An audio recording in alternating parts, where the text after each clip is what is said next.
쫄지 말고 두려워하지 말고 즐긴 놈이 끝까지 갑니다. 즐긴 놈이 이깁니다. 누가 이기는지 한번 끝까지 가봅시다. 재판관 전원의 일치된 의견으로 주문을 선고합니다. 탄핵 사건이므로 선고 시각을 확인하겠습니다. 지금 시각은 오전 11시 22분입니다. 주문, 피청구인 대통령 윤석열을 파면한다.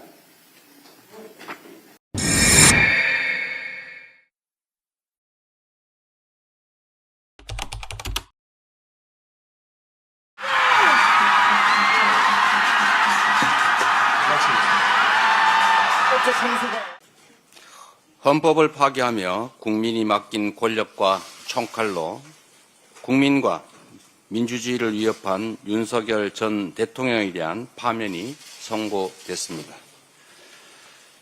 위대한 국민들이 위대한 민주공화국 대한민국을 되찾아 주셨습니다.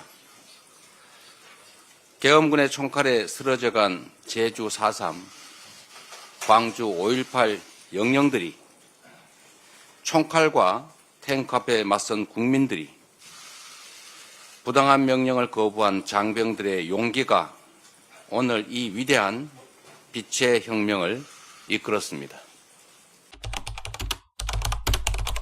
광장에 모인 사람들은 파면한다라는 말이 끝나자마자 환호하고 눈물을 흘리고 서로 얼싸안으며 기뻐했습니다.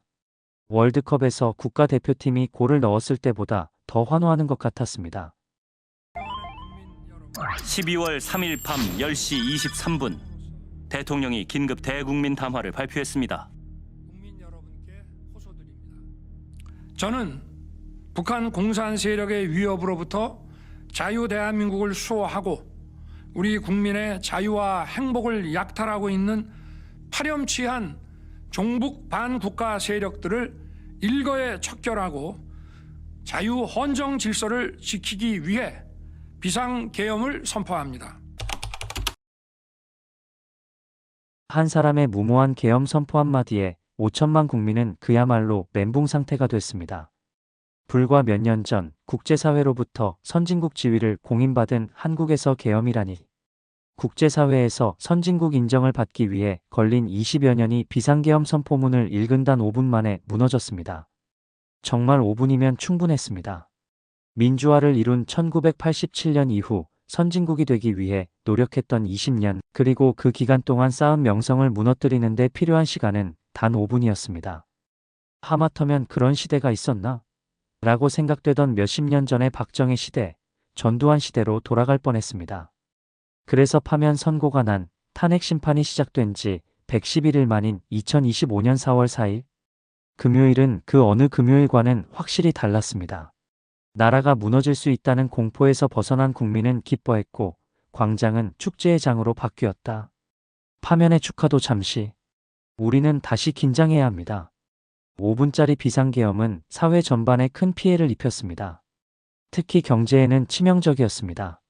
이미 우리 경제는 씻을 수 없는 피해를 입었다는 뉴스도 나옵니다.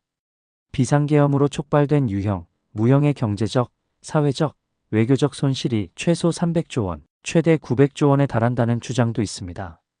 국내 총생산 GDP 감소, 대외 신용등급 하락으로 인한 국채 금리 상승, 외국인 투자자금 이탈, 국민 불안과 사회적 갈등, 짧게는 수년, 길게는 수십 년 동안 직간접적 피해를 겪어야 한다는 뉴스까지 나오는 것을 보니 앞으로가 더 걱정입니다.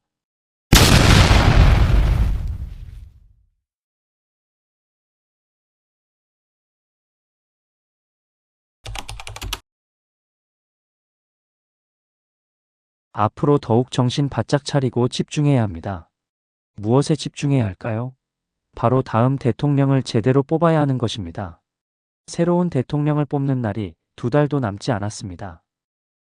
역사에 손을 댄 그 역대 권력자가 누가 있었느냐는 뭐 히틀러라든가 이제 일본의 무슨 뭐저 총독부 그 군국주의 시대 일본의 이제 뭐 도조 히데키라든가 이런 군국주의자들 몇 사람 들 수가 있어요. 그런데 당시 권력에 있으면서 이렇게 최고 통치자가 말도 안 되는 짓을 할 때 그거 말도 안 되는 짓입니다라고 아무도 얘기하지 않는 그런 나라는 제가 처음 겪어봤어요. 예. 역사상 사례가 역사적으로 없다. 사례가 이런 건 없는 예, 거죠. 이제 지금 여러분들은 역사학자 입에서 우리 남조선 공화국 최고 존엄의 위대한 지도력, 위대한 지도력. 아니요, 그분들이 평소부터 그 지도력에 따라왔다면 좀 이해를 하겠어요. 그러니까 근데 위대한 거죠. 그렇죠. 평소에는 인간을 개조해 버리니까. 그렇지. 이게 평소에 무서운 말 일이죠. 잘 듣던 사람을 불러서 했으면 그거는 평범한 지도력이고요. 평소의 소신과 완전 다른 행동을 할 수 있도록 사람들을 움직일 수 있다는 거. 이거는 되게 위대한 지도자만이 할 수 있는 거 아니에요? 몇 년 사이에 무너진 나라를 제대로 세울 사람을 뽑아야 합니다. 그리고 몇 분 만에 나라를 무너뜨리는 사람은 뽑지 말아야 합니다. 그 어느 때보다 선택이 중요한 때입니다.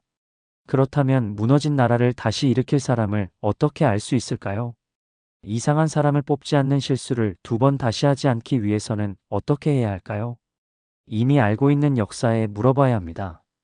역사는 이미 다 알고 있습니다. 지금 무엇을 해야 하는지를요. 어떻게 바라봐야 하는지를요. 현 시대의 문제 또는 방향에 대해 올바르게 볼 수 있게 해주는 글을 SNS에 꾸준하게 올리는 제야의 역사학자 전우용 작가가 지금 올바르게 행동하기 위해서는, 지금 제대로 된 선택을 하기 위해서는 어떻게 해야 하는지 역사에 물어보고 정리의 역사의 시선을 세상에 내놓았습니다.